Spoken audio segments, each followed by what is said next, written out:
హైదరాబాద్ లో పోకిరీలతో చేతులు కలిపి బ్లాక్ మెయిలింగ్ కి పాల్పడుతున్న ఉప్పల్ ఎస్ఐ శంకర్ పై వేటు పడింది. హైదరాబాద్ శివార్లోని ఉప్పల బగాయత్ ప్రాంతానికి వస్తున్న ప్రేమ జంటల్ని బెదిరిస్తూ బ్లాక్ మెయిల్ కి పాల్పడుతున్నారు పోకిరీలు. వాళ్ల వేధింపులు వసూళ్లని తట్టుకోలేక ఓ జంట ఉన్నత అధికారుల దృష్టికి ఈ విషయాన్ని తీసుకువెళ్లడంతో ఎస్ఐ బ్లాక్ మెయిల్ వ్యవహారం వెలుగులోకి వచ్చింది. ఓ జంట నుంచి 3 లక్షలు డిమాండ్ చేశారు పోకిరీలు. అయితే పోకిరీల బ్లాక్ మెయిల్ వ్యవహారాన్ని పోలీసులకు ఫిర్యాదు చేసింది ఆ ప్రేమ జంట. పోకిరీలతో చేతులు కలిపిన ఎస్ఐ శంకర్ వ్యవహారాన్ని సెటిల్ చేసుకోవాలని ఆ ప్రేమ జంటకు సూచించాడు. ఎస్ఐ శంకర్ వ్యవహారంపై ఉన్నత అధికారులకు ఫిర్యాదు చేసింది ఆ జంట.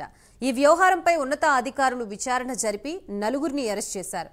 నిందితుల్లో ఫీర్జాదీగూడ కార్పొరేటర్ సోదరుడు అమర్ కూడా ఉన్నాడు. విధుల పట్ల నిర్లక్ష్యంగా వ్యవహరించిన ఎస్ఐ శంకర్ పై వేటు వేసిన అధికారులు డీసీపీ ఆఫీస్కి అటాచ్ చేశారు.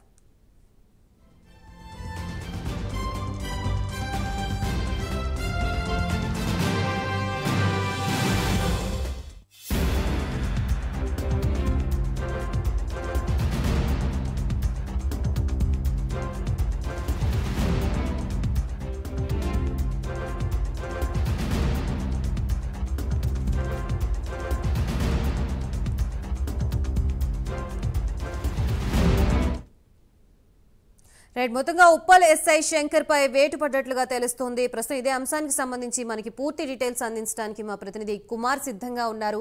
Kumar, thank you Gayatri. ఏదైతే నగరంలోని హయత్ నగర్ పిఎస్ పరిధిలో నివసించే ఒక సామాన్య మహిళపై లైంగిక వేధింపులు పాల్పడడం కూడా సంచలనం అయితే సృష్టించింది. ముఖ్యంగా ఆర్థిక లావాదేవీలు అడ్డు పెట్టుకొని ఏదైతే భర్త లేని సమయంలో ఇంటికి వెళ్తూ కూడా నానా రకాలుగా హింసిస్తున్నాడంటూ కూడా ఏదైతే